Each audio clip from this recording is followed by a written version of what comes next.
Thus tonight, as promised, a special comment about our sad anniversary tomorrow, or more correctly, what our sad anniversary tomorrow has been turned into by the presidential administration and the current Republican candidates for president and vice president.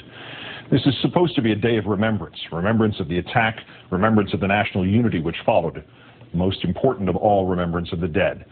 Instead, 9/11 has become a brand name, a Republican campaign slogan, propaganda of the lowest form. 9/11 has become 9/11 with a trademark logo. 9/11 TM has sustained a president who long ago should have been dismissed or impeached. It has kept him and his gang of financial and constitutional crooks in office without literally any visible means of support.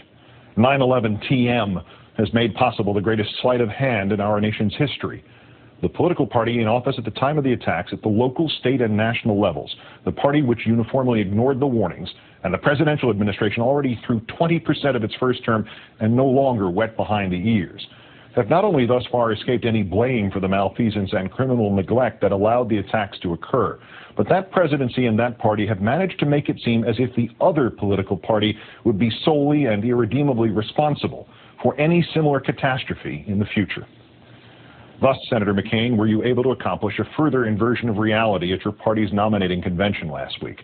There was the former mayor of the city of New York, the one who took no counterterrorism measure in his 7 years in office between the first attack on the World Trade Center and the second attack. Nothing except to insist, despite all advice and warning, that his emergency command center be moved directly into the World Trade Center. Yet there was this man, sir, Rudolph Giuliani, quite succinctly dismissed as a noun, a verb, and 9/11, and repudiated even by Republican voters, transformed into the keynote speaker, Senator McCain, at your convention, and his childish, squealing, braying, Tourette's-like repetition of 9/11 TM was greeted not as conclusive evidence that he is consumed by massive guilt, hard-earned guilt, in fact, but rather as some kind of political tour de force, an endorsement of your vice presidential nominee, a rookie governor, a facile and slick con artist.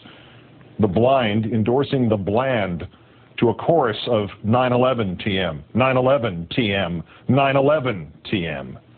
Your ringing, mindless cheer of "we've kept you safe since then," while nobody asks, doesn't then count? All of this sadistically disrespecting the dead of New York and Washington and Shanksville. Endorsed Senator McCain, exploited Senator McCain, trademarked Senator McCain by you.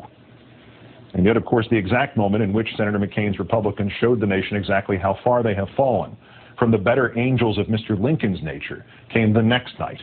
The television networks were told that the convention would pause early in the evening when children could still be watching for a 9/11 tribute. And they were encouraged to broadcast that tribute. What we got was not a tribute to the dead of 9/11, nor even a tribute to the responders, or the singularity of purpose we all felt.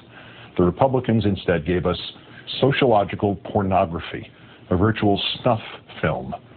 Years ago, responsible television networks, to the applause of this nation and the relief of its mental health authorities, voluntarily stopped showing the most graphic of the images of the World Trade Center, except with the strongest of warnings. And yet the Republicans, at their convention, having virtually seized control of the cable news operations, showed the worst of it. This is all anyone with a conscience can show you of what the Republicans showed you. The actual collapse of the smoking towers, a fleeting image of what might have been a victim leaping to his death from 1,000 feet up, and something new, from this angle, ground level, perfectly framed images of the fireball created when the second plane hit the second tower. It was terrifying. After all, its object was to terrify, not to commemorate, not to call for unity, not to remember the dead, but to terrify, to open again the horrible wounds, to brand the skin of this nation with the message, as hateful as the terrorists' own, that you must vote Republican or this will happen again and you will die.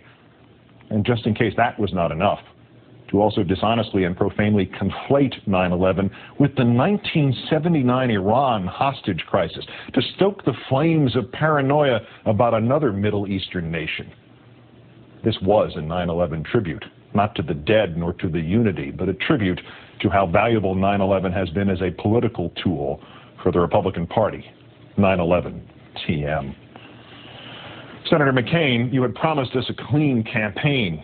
Well, you could be Snow White the rest of the way, sir, yet that manipulative videotape from your convention should tar you always in the minds of decent Americans. And still, as this 7th 9/11 TM approaches. That, sir, is not the worst of your contributions to the utter politicizing of a day that should be sacrosanct to all of us. Hard to believe, but the senator has done worse with 9/11 and the evil behind it. We heard it last week in Minnesota. We have heard it off and on since January, but Senator McCain said it most concisely in June.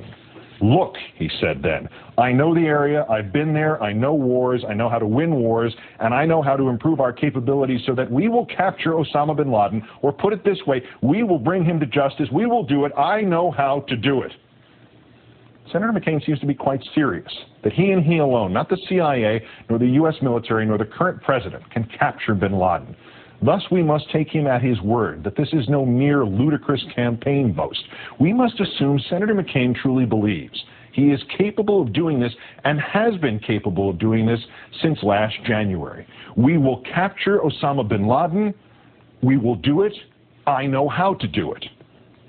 Well then, Senator, you'd better go and do it, hadn't you? Because, sir, if a man or woman in this nation, Democrat or Republican, had a clear and effective means of capturing or killing Osama bin Laden, if that person had been advertising his claim, Senator, for 8 months, but if that person not only refused to go to responsible authorities in government now and advise them of this plan to catch bin Laden, but further announced he would not even begin to enact this secret plan to corral the world's most hated man until the end of next January, what would your description of such an individual be, Senator?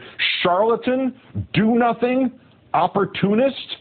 Senator McCain, if you have had a means of capturing Osama bin Laden, and you do not immediately inform some responsible authority of the full scope of that plan, you are to some degree, great or small, aiding and abetting Osama bin Laden.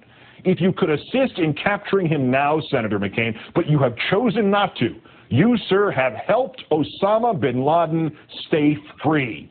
Free to inspire and supervise terrorists, free to plan or execute attacks here. You, sir, are blackmailing some portion of the American electorate into voting for your party by promising to help in the capture of bin Laden only if you are made president. I'd rather win an election than catch bin Laden. No more cynical calculation has ever been made in this nation's history, sir. If you lose the election, Senator, are you not going to tell the president-elect? Are you intending to keep this a secret until the next election and your party's next nominee? Senator, as you and your Republicans shed your phony, crocodile, opportunistic tears tomorrow on 9/11 TM in front of the utterly disingenuous banner, Country First, the fact is you have shown that it is John McCain first and the country last. The fact is, sir, by holding out on your secret plan to catch bin Laden, by searing those images into our collective wounded American psyche at your nomination last week, terrorists are not what you, John McCain, fight. Terrorists are what you, John McCain, use. Good night and good luck.